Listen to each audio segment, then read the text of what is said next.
بسم اللہ الرحمن الرحیم۔ اٹھو مسلمانوں، اپنے مقدر جگا لو، نماز ادا کر کے اپنے اللہ کو منا لو۔ کھول کے دیکھ چشم دل، آتا ہے لطف کیا نماز میں، ہر طرف آتا ہے نظر نور خدا نماز میں۔ بوڑھا ہو یا جوان سب پر نماز فرض ہے، بچے کو 10 سال کے سختی سے لاؤ نماز میں۔ میرے دوستو، برخوردارو، مسجدوں کو آباد کر لو اور پارکوں کو آباد کر لو، پھر انشاءاللہ تعالی آپ اسپتالوں سے بچ جائیں گے، صحت اور تندرستی والی زندگی گزاریں گے۔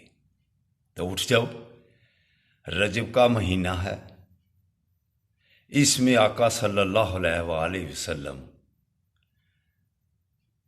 ارشاد فرماتے ہیں کہ یہ رمضان کی تیاری کا مہینہ ہے، رمضان شریف بھی آنے والا ہے۔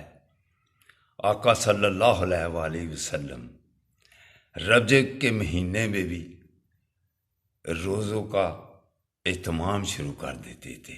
اس میں 3 روزے رکھنا، ان کا بہت ثواب ہے۔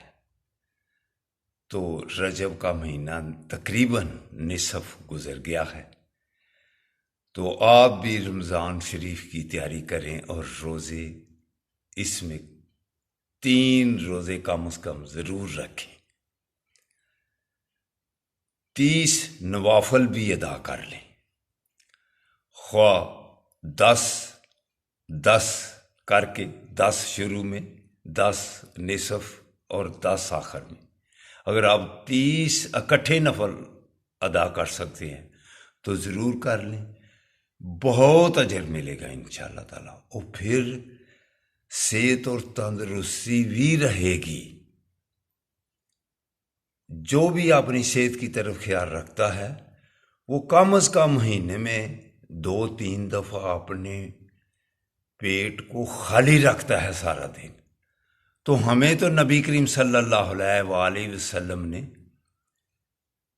روزوں کے متعلق بتلا دیا ہوا ہے، جب ہم روزہ رکھتے ہیں تو عبادت بھی ہو جاتی ہے اور صحت بھی اور تندرستی بھی مل جاتی ہے کہ سارا دن پیٹ خالی رہتا ہے۔ تو میرے دوستو، برخوردارو، اگر آپ نے بھی صحت صحیح رکھنی ہے تو مہینے میں 2-3 دفعہ پیٹ خالی رکھ لیا کرو، انشاءاللہ تعالیٰ پھر وہ تندرست اور توانا رہیں گے، اسپتالوں سے بچتے رہیں گے۔ السلام علیکم ورحمۃ اللہ وبرکاتہ۔